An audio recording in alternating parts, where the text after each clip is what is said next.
तो my dear students, welcome back to my YouTube channel educated Shravasti. मैं हूं सूरज चौधरी और आज का जो टॉपिक है sexual transmit disease, human health के बारे में हम लोग बात करेंगे। और जो सेक्सुअल कांटेक्ट से जितने भी डिजीज होते हैं उनके बारे में हम लोग बात करते हैं। तो चलिए, सबसे पहले वीडियो शुरू करने से पहले अगर आप हमारे चैनल पर नए हैं तो प्लीज हमारे चैनल को सब्सक्राइब कर लें और लाइक कर दें और प्यारा सा कमेंट जरूर कर दें कि आपने हमारे वीडियो को देखा। अगर आपको वीडियो में कोई भी डाउट रह जाएगा तो प्लीज कमेंट करके जरूर पूछ लीजिएगा। ये वीडियो बहुत ही छोटा होने वाला है, लेकिन इस वीडियो में आपका पूरा टॉपिक क्लियर हो जाएगा। जो ह्यूमन हेल्थ है और डिजीज जो है उस टॉपिक को हम इस वीडियो में पूरा कवर कर लेंगे। तो चलिए स्टार्ट करते हैं। तो सबसे पहले हम लोग जान लेते हैं कि एसटीडी क्या होता है। यहाँ पे लिखा हुआ एसटीडी। तो एसटीडी क्या है? एसटीडी का मतलब क्या होता है? एसटीडी का मतलब होता है कि सेक्सुअल ट्रांसमिटेड डिजीज। ठीक है, एस मतलब सेक्सुअल, टी मतलब ट्रांसमिटेड, डी मतलब डिजीज। मींस डिजीज, ऐसे डिजीज जो सेक्सुअल ट्रांसमिटेड हैं, जो सेक्स के दौरान ट्रांसमिट होते हैं, मींस एक व्यक्ति से दूसरे व्यक्ति में जाते हैं, उनको क्या कहते हैं? एसटीडी कहते हैं, सेक्सुअल ट्रांसमिटेड डिजीज कहते हैं। अब इसका और भी नाम है, हिंदी में इसका क्या नाम है? इसको हम लोग कहते हैं जनन मार्ग संक्रमण। हिंदी में इसको क्या कहा जाता है? जनन मार्ग संक्रमण। और उसी को जनन मार्ग संक्रमण को शॉर्ट में कहते हैं आरटीआई। ठीक, इसका एक नाम और है यौन संचारित रोग। ठीक, यौन संचारित रोग मतलब यौन संबंध के दौरान जो रोग उत्पन्न होते हैं उनको क्या कहते हैं? यौन संचारित रोग इसको कहा जाता है। और इंग्लिश में इसे कहा जाता है वाइनरल डिजीज या फिर एसटीडी कहा जाता है। ठीक, तो आज का टॉपिक आपको कॉन्सेप्ट आपका क्लियर हो गया कि एसटीडी को और कितने नामों से जाना जाता है। ठीक, तो अब ये बात आती है कि एसटीडी जो है उसके बारे में पढ़ने के लिए भारत देश में क्यों कहा गया? तो भारत देश में इसलिए इसको कहा गया कि हर व्यक्ति को इसके बारे में जानकारी होना चाहिए। हर किसी नागरिक को इस बारे में जानकारी होना चाहिए कि सेक्सुअल कांटेक्ट से क्या क्या हो सकता है, हमें किसके साथ संबंध बनाना चाहिए और किसके साथ संबंध नहीं बनाना चाहिए। अगर ये आपको जानकारी है तो आपको सेक्सुअल ट्रांसमिटेड डिजीज नहीं होगी। इसलिए भारत देश में क्या हुआ, 1951 में भारतवर्ष में जनन स्वास्थ्य के लक्ष्य को प्राप्त करने के कार्य परियोजना लागू की गई। 1951 में सबसे पहले भारत देश ऐसा देश था जिसने सोचा कि हमारे नागरिकों में इसकी जागरूकता फैलनी चाहिए कि जनन से क्या क्या प्रॉब्लम होते हैं।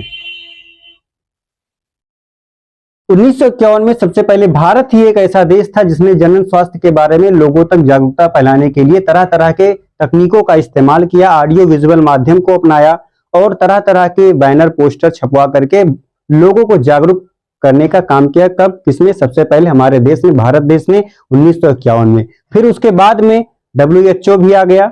WHO वर्ल्ड हेल्थ ऑर्गेनाइजेशन भी आ गया। उसने भी जो है भारतवर्ष के साथ, भारत देश के साथ मिल करके भारत में तथा पूरी दुनिया में इससे संबंधित, जनन से संबंधित जो बीमारियां हैं उनके बारे में लोगों को जागरूक करने का काम किया। ठीक, अब क्या है, कुछ इसके नियम हैं, कुछ इसके नियम हैं। और सबसे पहले आप ये जान लीजिए कि ये कॉन्सेप्ट जो होता है सेक्सुअल डिजीज का जो है, ये आपके सिलेबस में क्यों होता है? ये आपके सिलेबस में इसलिए होता है कि आप अभी एडल्ट नहीं हुए हैं, एडल्ट होने के कगार पे हैं। अगर आपको इस सभी चीजों की जानकारियां हो जाएंगी तो फ्यूचर में आप जो है इसके प्रति लोगों को भी समझा सकते हैं और आप भी इस बीमारी से बच सकते हैं। तो इसके कुछ नियम हैं, जैसे कि साधारण नियम बनाया गया कि जो हम इस बीमारी से कैसे बच सकते हैं। ठीक, मीन्स जो सेक्सुअल बीमारी है उससे हम लोग कैसे बच सकते हैं। और बहुत सारी बीमारियां हैं इसके, हम लोग कुछ बीमारी के बारे में बताएंगे जो कॉमन बीमारी है और उसके उपचार क्या हैं और उसके कुछ लक्षण क्या हैं, उसको हम आपको पढ़ाएंगे इसी वीडियो में। तो लास्ट तक बन रहिएगा। तो साधारण नियम क्या है? असुरक्षित यौन संबंध से बचना चाहिए। हमें असुरक्षित यौन संबंध से बचना चाहिए। किसी अननोन व्यक्ति के साथ हमें संबंध नहीं बनाना है। ठीक है, और अनेक व्यक्तियों से यौन संबंध ना बनाएं। आपने किसी एक व्यक्ति के साथ सेक्स किया, अब आप किसी दूसरे अननोन व्यक्ति के साथ जा रहे हैं सेक्स करने के लिए, तो ऐसा नहीं करना चाहिए। हो सकता है कि वो व्यक्ति किसी बीमारी से ग्रसित हो और आपको पता ना चले और वो बीमारी आप लेकर के चला आए और अपने पार्टनर के साथ फैला दें उसे। तो क्या होता है, ऐसे ही बीमारियां जो होती हैं फैलती रहती हैं। ठीक, गर्भ निरोधक कंडोम का अवश्य उपयोग करना चाहिए। जब आप किसी अननोन व्यक्ति के साथ या अपने पार्टनर के साथ जब कभी भी सेक्स करें तो गर्भ निरोधक कंडोम का अवश्य यूज करना चाहिए। ठीक, अब ये बीमारी के कुछ नियम जो है, साधारण नियम है, इनसे आप बच सकते हैं, ठीक है। लेकिन ये फैलती कैसे है? आपने किसी के साथ सेक्स किया, ऐसा ही नहीं है केवल सेक्सुअल ट्रांसमिट डिजीज केवल सेक्स करने से ही फैलता है। बहुत सारे लोग सोचते हैं कि ये जो सेक्सुअल ट्रांसमिट डिजीज है केवल और केवल किसी व्यक्ति के साथ जब हमने सेक्स किया और फिर जाकर के दूसरे के साथ सेक्स करेंगे तभी ये फैलेगा, लेकिन ऐसा नहीं है। कभी कभी क्या होता है, आप हॉस्पिटल गए, वहां पे किसी डॉक्टर ने किसी को इंजेक्शन लगाया, अब वही निडल उठा करके किसी दूसरे को लगा दिया। पहले को जिसको लगाया था उसको कोई बीमारी थी, मान लीजिए HIV था, HIV ना लीजिए तो साइफिलिस ले लीजिए, ठीक है, कोई बीमारी थी, सेक्सुअल ट्रांसमिट डिजीज थी, अब उसने उसको इंजेक्शन लगा दिया। अब उसके बाद क्या होगा, वही इंजेक्शन उठा करके वो आपको लगा देगा, तो उसकी बीमारी आपके अंदर आ गई। ये नहीं कि आपने कुछ उसके साथ कोई सेक्सुअल कांटेक्ट बनाया। और क्या होता है, आपने कहीं होटल पे गए, आप कहीं पानी पिया, उससे पहले कोई डिजीज्ड पर्सन उसमें आकर के पानी पी चुका था, फिर आपने उससे पी लिया, तभी भी ये जो है सेक्सुअल डिजीज आपके अंदर ट्रांसमिट हो जाएगी, ठीक है। और कुछ डिजीज ऐसे होते हैं जैसे कि प्यूबिक लाइस जो है, इसमें क्या होता है, आपने किसी बीमारी वाले व्यक्ति का अगर कोई कपड़ा इस्तेमाल कर लिया, उसका तौलिया इस्तेमाल कर लिया, तो भी आपको बीमारी हो जाएगी, ठीक। तो बीमारी हर तरीके से हो सकती है, न कि केवल सेक्सुअल कांटेक्ट से ही होती है। तो आप अवेयर रहिए, जागरूक रहिए, सेक्सुअल कांटेक्ट करते समय इन सारे नियमों का पालन कीजिए। अब हम लोग बात करते हैं कि कौन कौन सी बीमारियां जो हैं वो सेक्सुअल ट्रांसमिट डिजीज में आती हैं, जैसे जेनाइटल हर्पिस, ठीक। जैसे कौन सी बीमारी आती है, जेनाइटल हर्पिस आता है, गोनोरिया आता है, साइफिलिस, प्यूबिक लाइस, HIV, वेजाइनल ईस्ट। 6 बीमारियां हैं जो कॉमन बीमारियां हैं। अब हम लोग एक एक बीमारी के बारे में पढ़ेंगे और उसके क्या क्या सिम्टम है और उसके क्या क्या ट्रीटमेंट है उसके बारे में हम लोग पढ़ेंगे। चलिए हम पढ़ते हैं जेनाइटल हर्प्स। जी हाँ बच्चों, अब हम लोग बात करने जा रहे हैं जो रोग होते हैं, सेक्सुअल ट्रांसमिट डिजीज होते हैं, उनके बारे में बात करेंगे, कौन कौन से बीमारी जो है सेक्सुअल ट्रांसमिट डिजीज में आती है। नंबर 1 पे आता है जेनाइटल हर्प्स, ठीक। जेनाइटल हर्प्स जो होता है कि ये वायरस से होता है जिसका नाम है सिंप्लेक्स।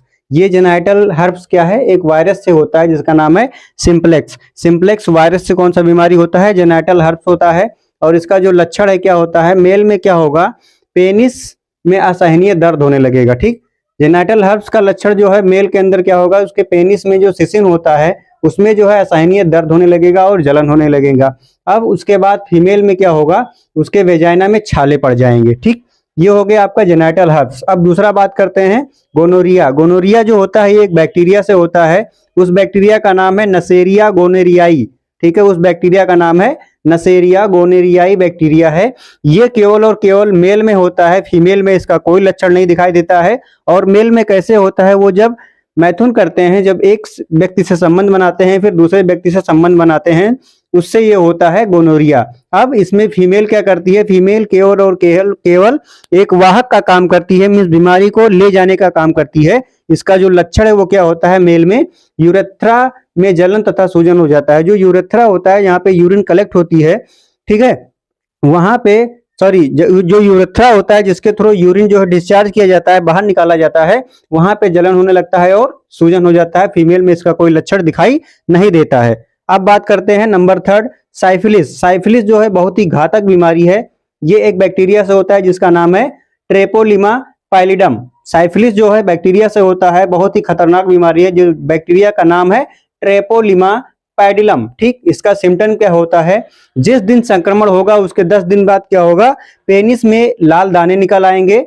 और क्या होगा, फीमेल में भी इसका लक्षण होता है और मेल में भी होता है। 10 दिन के बाद पेनिस में लाल रंग के दाने निकल आएंगे। फिर जो महिला होती है उसमें भी योनि में लाल दाने पड़ जाएंगे, ठीक। साइफिलिस में मेल में भी और फीमेल में दोनों में लाल रंग के दाने पड़ने लगेंगे। फिर सेक्स 6 महीने के बाद क्या होगा, दोनों के शरीर में चकत्ते पड़ जाएंगे, ठीक।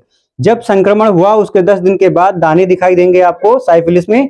फिर 6 महीने के बाद क्या होगा, चकत्ते पड़ने लगेंगे शरीर में। लेकिन 10 दिन के बाद आपको जो लक्षण है वो दिखाई दे जाएगा, लेकिन ये कुछ दिन के बाद, लगभग 2 हफ्ते के बाद ये लक्षण गायब हो जाएगा, जिससे आप जानेंगे कि बीमारी आपकी ठीक हो गई है। लेकिन फिर क्या होगा, 6 महीने के बाद जो होगा बॉडी में चकत्ते पड़ने लगेंगे, जिससे हार्ट, लिवर, बोन और ब्रेन जो है डैमेज हो जाएगा और व्यक्ति को लकवा मार जाएगा। तो जो साइफिलिस है बहुत ही खतरनाक बीमारी है।